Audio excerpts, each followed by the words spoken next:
And I remember getting out and I got in front of my probation officer and I said, hey, I know it's my job to rebuild and it's my job to hold the hammer, but I believe it's your job to hand me the nails. Now let's do this. And he's like, well, couldn't say it better than, couldn't say it better than that. And then we started working together.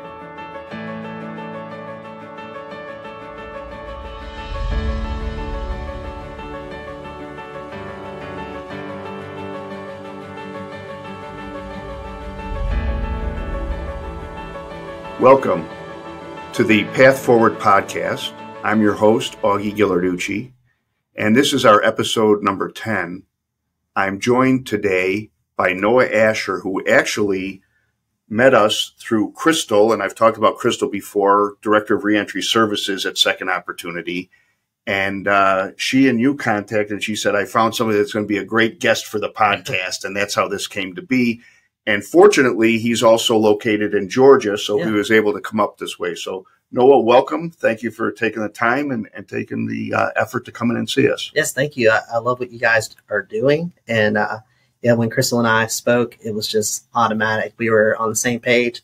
We love the same pastors. And so we just went on a long conversation of different things. Great. So we're going to spend about 30 minutes together. And our primary audience as we do this is I picture myself talking to the men and women who are currently incarcerated. But we also ask them to make their families aware. Their families can listen to this on any of the podcast channels on the outside. They can listen to it on our website, or they can go to our YouTube to actually watch this. So the primary focus are those men and women on the inside, but their families certainly will be listening to this as well. So I guess I'd like to start and ask you kind of your early background, where you grew up, what you did when you were in school, that type of thing. Yeah, so I lived most of my life in South Georgia and went to school at a public school where my mom was the drama teacher. And so I got to help her a lot with plays, but I liked being behind the scenes and doing the technical part of things. Didn't really like being on stage, but I also wasn't a good student. So I know we're going to talk later about how I wrote a book. It was kind of funny that in school, I was like, please don't make me write a 1,200 word essay. And now I have an 83,000 word book. So things have changed, but that's kind of like my schooling and my background. I had a great family and went to church growing up as well. Church was a big part of my life. And for me, though, it was so knowledge-based instead of relationship-based. And that's kind of what landed me down the path of chaos. So when you say knowledge-based versus relationship-based, what do you mean by that? It's that I went to church and I would even sometimes read the word and sometimes even not even be afraid to share that I knew who God was. But there was no relationship, meaning if you've ever been in a relationship, it takes two, right? It takes a communication and it takes ability to get to know each other better and on a deeper level. And for me, it was just such a surface level kind of knowledge of who Jesus was and never really just dug into the full relationship that he wants with us. And at some point on your path, I think it's a appropriate way to say is that there's a wrong turn. Yeah. And so would you mind sharing a little bit about that, whatever you're comfortable with, but to let our audience know what had happened? Yeah, I like that you said wrong turn because that's a lot of times what it feels like. It's just you do something and you start down this path and it was the wrong turn, but instead of just turning around, doing a U-turn and going back the right way, you stick on it for a little too long. And that's what I did. I stuck on this path and went into this addiction and just could not stop. I was down on a decline, right? And I was just coasting downward and it led me into a bunch of wrong decisions and it led me to prison. And we've talked about how long you did. I didn't do that long. I remember being locked up and the guys were like, how long do you have? I was like, 11, 12 months. And he's like, dude, you're counting months? And I was like, yeah, I am. So it was kind of, I was like, well, I won't mention that again. but no, I did 12 months. But if you're listening to this and you're in the system, you know that one day is too much. And so it was a long 12 months for sure. And was that in the Georgia Department of Corrections? Yes. Okay. Yes. And things have changed. I'm so thankful, but it's funny that last week I got a call from the whole Department of Corrections for Georgia asking if I would share my story with them. And I was like, wow, things are changing. Yeah, they are. And that's a positive thing too. I think the more we can involve people that have the lived experience of having been in the system in going back and being involved with those that are currently in the system and their families, right? Because the families on the outside know somebody's going to be coming home at some point, but they're not sure how they're going to be and how they're going to fit in. And I know that was a big struggle for me, you know. I feel bad for my family and my friends. I had their numbers and I could talk to them because they didn't mean anything by it, but I'd be like, what are you doing? And they're like, we're headed to eat dinner. And I would say stuff like, well, it must be nice. And it's like, why would I say that? Like they're not doing anything wrong. They're living their life and I should be happy for them. But it's in that moment, I laid a lot of times in just depression while I was locked up of just a pity party. And for me, the turning point was when I got out of that why me and start saying, God, use me. Did things really change for me? But anyone listening to this that goes, wow, that's cool. That must be nice. It wasn't all easy though. It started with, my first week in the jail while I was locked up, I was like, I don't want this life. I tried taking my life and it was just a miserable period of time. I did almost 12 months in jail before I did 12 months in prison. And so it was a long journey for me. But the hardest part was accepting, okay, this is where I am, but this is not who I am. And that was the difference. Yeah. And I believe that until we can get that in our mind correct, there's no possible way we can project that to others. Yeah. Right? If we don't have in our mind that the mistakes I made are not indicative of who I really am. Mm-hmm. But until I can feel that way, then it's going to be, I've got that guilt and shame that I carry around when I'm dealing with others. So let me ask, did this start, this transformation to, how do you want to use me, that type of thing. Did that start before the incarceration? It happened while I was in jail, waiting to go to prison. And I started writing to my family and friends, things like, hey, we're going to get through this because I have a lot of time. So I'm reading a lot, doing just so much reading from fiction to nonfiction and everything in between, but also the Bible. And I would read something and I would just share a small excerpt of what I read and write it down and then say, hey, mom, hey, dad, hey, friend, friends I would write out to. And I would say, this is what I feel like it's going to be for me. I'm going to be like Joseph and go from that pit to the palace like he did. And it was more therapeutic more than anything. It was kind of like I'm writing it until I believe it. So I just kept writing and writing and writing. And what was so cool is when I got home, when I was ready for it, my mom handed me this briefcase that had like adventure on it and some arrows and everything. And I opened it up and it was all the letters I ever wrote to her. So it was really cool. It is cool. I think one of the sayings I picked up when I was away was speak it into existence. Mm-hmm. Yeah. Keep saying those positive things and what your vision is for yourself and for your life, and just keep saying them. Yeah. And at some point it settles in. Mm-hmm. And I think there certainly is some truth to that. Yeah. It's that whole like speaking life or death. Like we have that power within our tongue, and it's the mindset of, do I want to just say over and over again, I'm not going to make it? Or am I going to say, I'm going to get through this? Not only am I, claiming it, but it's also setting me up for a better day.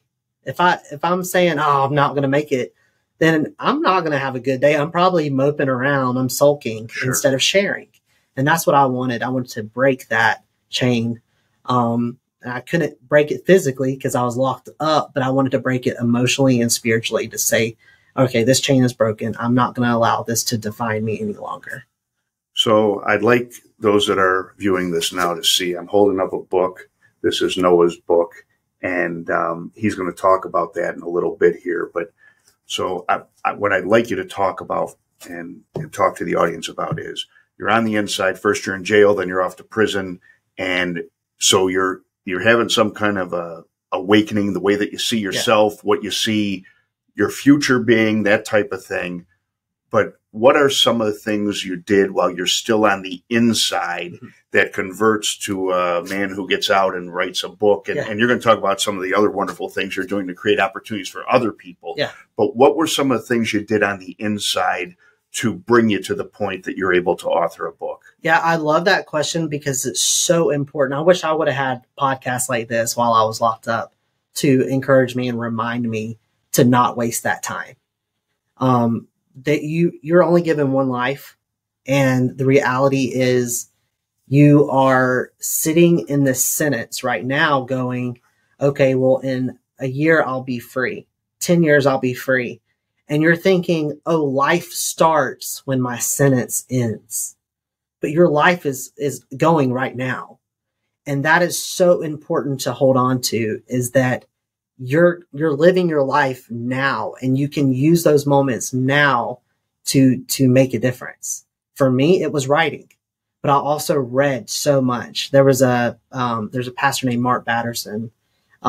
He's an amazing author, and he says all the time that all ologies can point to theology, because you can find how when you study neurology and how intricate the brain is, how it points to there has to be a higher being, there has to be a higher calling, because our brain is so wonderfully made.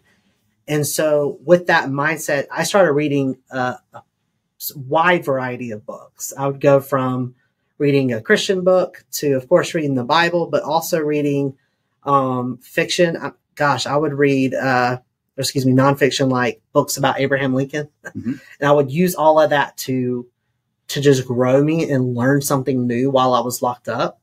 But I also read fiction, of course, just to kind of take my brain off into a wonderland of sorts. So I did a lot of reading. Reading is so powerful. It can take you places, and it can strengthen your mind in a way that you never knew was possible. So that's why I'm a big fan of reading. And for me, writing was my therapy. Like I said earlier, it was just, I needed to tell myself something, but I also needed to do something to be busy and to kind of give myself meaning in a sense. Mm-hmm. And that's why I chose writing. You chose painting, right? You chose art. And so there's so many opportunities in these prisons now, in jails now, to be creative, to be busy, and to do things that can make an impact even on the outside. And I recommend just stick with it, stay in it. Your life does not begin when your sentence ends. It's going now, and use that time. Yeah. And one of the things that I like to say is that while jail and prison inherently is a dangerous place, right? Something can happen in an instant and things change. But I think the greatest threat to coming out and being able to move forward in our lives, having gone through that process and then released, and coming up on this summer, I'll be out 7 years. Oh. But what I see is that it's keeping our mind engaged. Mm-hmm. That's such an important part of this. And sometimes, to be very honest with you, I knew that I was tricking my mind to stay engaged. Yeah. I wrote business plans. I wrote essays. I journaled all the time, and just to keep my mind engaged in something, mm-hmm. something that's positive, that makes me feel, when I put down my pen, or in my case, sometimes when I put down the paintbrush, I just felt better because my mind was in a good place. Yeah. And so part of what you talk about, I certainly can relate to that. Yeah, I would say it's like your brain is just another muscle. And just like people, a lot of men and women, what do they do in prison? They'll work out. Yep. Well, work out your physical health. That's great. but also work out your brain. That is super crucial when you're locked up. And I do think that one of the big things that creates impact is to avoid negativity. Yeah. If we're around people constantly that all they're being is negative, talking about everything that's wrong and how things are not going to get any better when in the future, that brings us absolutely zero value. Yes, I'm so glad. So those are the type of, frankly, those are the type of people that as I was locked up a little while and began to understand things, those are the people that I just avoided. Right. I found very few people, but I found, like-minded people that I could spend time with and have conversation with that didn't drag me down. Yeah. I would say that if I stood in this, or if you stood in this chair right now and I was below you and you tried to pull me up, it would be very difficult. But if I try to pull you out of that chair, it would be really easy. Yep. And that's what happens when you're around negative people, is that they can pull you down so quickly. Yet it takes a lot to pull someone up. And so be very cautious of that negativity. But I remember too, I'm sure you saw this too, where guys would, especially in jail, they would be like, oh, my city is 96% chance of, winning and getting plea deals, and it's like all these numbers. And it would scare the living mess out of me. I would be so afraid and terrified of what my outcome was. And I had to walk away from that. But also while I was in prison, you'd have people that came back in the system and they would talk about how all these things about the system being a sham and, and how they were out to get you. And I was thinking, wow, I have a, it was like a 10-3 sort of situation. I was thinking, but this is more than that. It's going to be a life sentence is what I thought. And it terrified me. Even the day I was told, hey, next week you're getting out, I was freaked out because it should be a celebratory moment. But I was thinking of all the negative things I heard. And it was, oh, okay, I had to understand, for me and my faith, to understand that God's got me this far and he hasn't left me. He's not going to now get me through my aftermath and my rebuilding phase and leave me. But also too, I had to understand for me and go, God all throughout the Bible, he defeated so many odds. Numbers did not matter to him. And I had to realize the same for me. Numbers do not matter to him. Percentages of people going back and forth in the system, that does not matter to God. And I remember getting out and I got in front of my probation officer and I said, hey, I know it's my job to rebuild and it's my job to hold the hammer, but I believe it's your job to hand me the nails. Now let's do this. And he's like, well, couldn't say it better than, couldn't say it better than that. And then we started working together and it was a relationship built on, okay, let's rebuild your life. Yeah. And he was strict. He was firm. He made sure I was doing what I was doing, but he's also gracious enough to go, I don't care what you've done. I care where you are and where you're going. And because of that, we were able to get along to an extent of just saying, okay, this is what I want to do to rebuild my life. And he was there all throughout saying, really just cheering me on to say, let's do this. It's interesting what you just said, because sometimes we've got our mind in the right place on the outside. Now we've released, we're moving on with our lives and going to work and everything's going fine and feeling good about all these things. And then all of a sudden something happens that just snaps us back as a reminder of how some people view us. And I just want to share a quick story.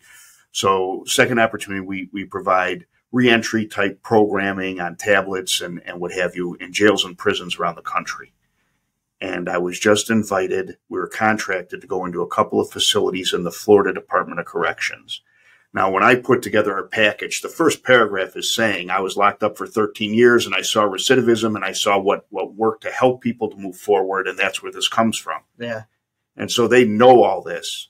And we signed the contract and they contact me and they get a special type of fingerprint taken. So $65, I go get a special type of fingerprint taken. Then they come back and say, we need you to write us what your background was that landed you in prison and what you're doing now. Well, what's the point of the fingerprints? The fingerprints told you why I was in prison. I mean, I'm sure they've got my whole file. And what it was is I told them, look, if you're looking for a reason not to let me come in, just tell me you don't want me to come in. Don't put me through this charade. Yeah. But I'm in jails and prisons 3, 4, 5 times a week. But if you don't want me in your facilities, I respect that. But just tell me that. And so it put me in a completely different mindset, right? Mm-hmm. Instead of feeling good about what I'm doing and good about getting in front of men and women and talking about some of the things that we can do, I believe, to help them, I'm thinking about this is the system standing in my way that they don't want to let it go. My crime took place 1996. Mm-hmm. So that's, 30 years ago, almost 30 years ago. And we're still having this conversation. Yeah. That's funny you say that, because I talk about in the book how when our chaos hits, a lot of times we're left in this where it's like, it feels like a rainstorm upon us. And it's just, sometimes it's like a Category 5 hurricane. It's just hitting us so hard. But even when you're rebuilding, that doesn't mean when you're rebuilding, like you're not going to hit some little rain showers that come, like right now it's springtime. So there's little showers that come and go. We're still going to have that here and there, but it's not allowing that, like you said, to affect you wholeheartedly. One Department of Corrections for me, they reached out to me. And then, so they obviously knew my story. And then I shared even more, and they're like, okay, well, to do these events you want to do, they have to do a background check. And I said, do you know what my story is? I said, did you just forget? And, they're like, that's like protocol. And I'm like, well, okay, well, you know what's going to happen. And, it's kind of funny, but it bothered me. But then I look at the whole saying of like, when one door closes, I don't just look for another door. Sometimes I just look for the window in the same place. And I don't mean in regards to robbing something. If the door's locked, don't go in. But no, when it comes to success, a lot of times we think if the door's locked, it's shut in front of us, that means just walk away. But sometimes that persistency is what you have to do in our situation. And I have accepted early on that what I have to do when I get out to have a job and to be successful, I could not, if my job started at 8, I did not need to get there at 8. And I dang sure did not need to get there at 8:01. I needed to be the one that was there at 7:50 and show them that you put your trust in me to do this, even knowing my past, and you're giving me a chance, and I want to show you that I can do it. And that's for me what started was when I got out, I went and applied for front desk at a very popular hotel chain. 3 weeks later, they made me the general manager of this hotel. And then a few years of doing that, I became director of operations for a whole region. And they knew my background, but they also knew what I was doing. They saw like my numbers and how I was changing the game in this hotel. And that overstepped and shined out over what my past was. And that's the biggest encouragement for anyone getting ready to get out now is go in and show up, show out, show what you can do. But that's what was for me. But now, does that mean I applied for stuff and got everything I wanted? No, that's not how that works. You're going to get turned down. And I could sit and I could sulk, or I could just say, okay, well, I'm going to find another opportunity.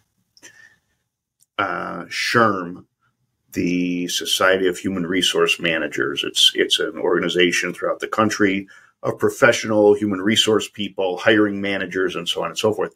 They actually have something called Getting Talent Back to Work, and it's focused on those people that are formerly incarcerated. So what you just said is if somebody the people that hire you and are overseeing your performance, mm-hmm. If they're in SHRM, they're aware of this. Right. And all of a sudden they say, here's this guy seemingly came out of nowhere and he's doing a terrific job. And we want to reward you with a promotion and so on and so forth. So, I do think those opportunities are out there. Unfortunately, there are going to be some companies that don't have that attitude. Yeah.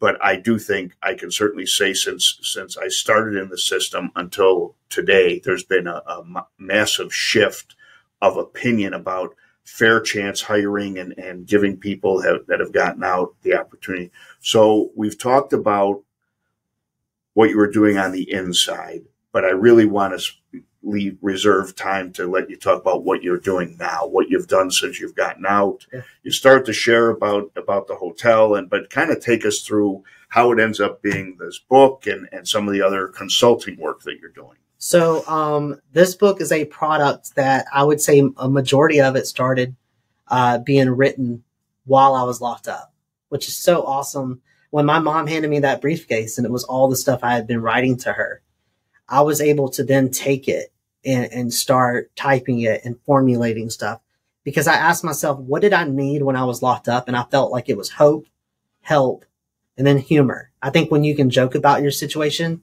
you own it instead of it owning you. And so that's a big part of my writing is I like to add some jokes. I like to add some funny stories that have happened to me, right? That I think that are relatable, but it'll have you laughing. So the hope, help, and humor. And so I was able to sit in there and go, I know now what I needed while I was locked up. And so I took and formulated how it was going to map out in this book. And then of course I added more stuff when I got out, but, it was in the works since I was incarcerated. So that goes back to using your time wisely. This finished product is doing very well and helping so many people. And it was all while I was in my darkest pit that it was written. So that's awesome, for the book. But for work, yeah, I went from, front desk to general manager to director of operations. And I left to start my own business doing consulting. And we have been helping small businesses grow. And what's cool is I was able to take some of my background from the hotel experience of how we do these inspections and stuff to actually utilize in my own business. So it's been doing very well, but now we're adding even more consulting services for new authors to help them get their message out. And so it's funny. It's becoming more of, we're at the point now where we're going, are we even a business or are we nonprofit at this point? Are we really helping people more than we're just trying to pad our pockets? And that's what it's turning into. I have letters in my office from U.S. senators congratulating us and our congratulating the book, encouraging us to keep doing what we're doing because we're pushing for some new reentry reform in different states. And so it's been just a crazy, crazy journey. But that doesn't mean there wasn't some lows as well. Sure. But again, it goes back to, well, when one person shut the door, we just found a window and we just kept pushing hard. And really, really, really fighting for what we wanted to do for rebuilding my life, but also rebuilding like the lives of others. So I will say that, one of the, there are very few, but one of the benefits of incarceration is that when I think we are better equipped to deal with those lows when they do happen. Yeah. Because we have been knocked down before, maybe repeatedly knocked down, but we know what it takes to get back up. Yeah. And, so what you're talking about is, it seems to me, it's not just the experience on the inside that you gain by writing and reading all the time and that type of thing, but also, the ability to bounce back from some very negative parts of your life. And so when you think you've got a consulting client that's going to say yes, and you call them and out of the blue, they say, we changed our mind, in the whole scheme of things, that's a pretty small outcome compared to some of what we've been through, right? I mean, that's... Yeah, and it actually kind of makes me struggle a little bit when just people are like, man, I'm having a bad day because I ran out of gas and it just caused so much stress for me. I'm like, cool, like, oh. I'm thinking in my head, if you only knew what real stress was. And so I have to reserve myself a little bit in that realm because it does make me a little frustrated. I'm like, your bad day is nothing compared to the bad days that I've experienced. But that you're so right. And because of that, I can't allow the little rain showers that happen to steal my joy. That's the main thing, is don't let it steal your joy. There's a lot of times it's all about focus, right? A perspective and focus a lot of times. And for me, it was, this person turned me down, or this person looked at me wrong, you know, like because they knew my background. And I'm thinking all these thoughts, but then I'm going, I get to go eat a cheeseburger. You know, like I had to put my brain on something that I do get to do. And even locked up, there were times where I'm like, they're not letting us go on yard today, or, you know, Sure. And those sorts of things would bother me, but then I had to shift my focus, even locked up, to go, well, I'm going to write today, and I'm going to be 2 steps ahead when I get out. So that's the main goal. Interesting. For me, it's driving the car, because I went so long without driving. So when things are, you know, seemingly I'm having a bad day or something, an event that's occurred, when I get behind the wheel of the car, I feel like it's something meaningful to me, right? That I'm able to do this again. And I joke and say that, you know, if you've ever driven in the Atlanta area, Atlanta traffic is, as far as how bad it is pretty much second to none. And I'm the guy sitting on 285 and I'm whistling while it's all tail lights ahead of me, because it's a reminder that I've got my liberty back, is sitting behind the wheel of the car. Yeah. And that then supersedes anything that I may have dealt with on that day or whatever it might be. Yeah. So I'd like to give you an opportunity to really now explain to our audience and their families, you know, the book, Chaos: Overcoming the Overwhelming. And please talk a little bit about the book itself, the content, what they would expect if they're able to see this book, and then also about that wonderful, terrific thing you're doing, that when somebody buys the book, how you respond to that, what you do in furtherance of that. So Chaos: Overcoming the Overwhelming, if you strip away everything, if I could say anything about this book, is pretty much, I want people to find purpose in their pain and in their past. So if you're listening to this podcast, you're most likely have either been in the system or have a loved one who has or is. And this sort of content is super crucial, because purpose is what can build someone up or tear them down. Finding purpose for me was a lot of times what was the difference between laying in bed or getting up and feeling like I had something to live for. And so it's all about purpose. And that's what this book ultimately comes down to, is finding purpose in your pain and your past. Now, we talk about the struggles of when you get out, and how sometimes I have a chapter, it's like Taylor Swift's song, Haters Gonna Hate is what it's called. And I'm talking about how you have to just shake it off, right? And but in that chapter, I talk about, people are going to look at you wrong. People are going to think this, but their opinions do not matter. You have to look past that. So we look at things like that. We look at in The Lion King, where Simba was called a murderer. He was called a failure. So he runs away, and he finds a new philosophy to life, Hakuna Matata, right? And it was when his father showed up in the sky and said, Simba, remember who you are. And so there's a whole chapter about finding your identity again, and understand that you're more than an inmate.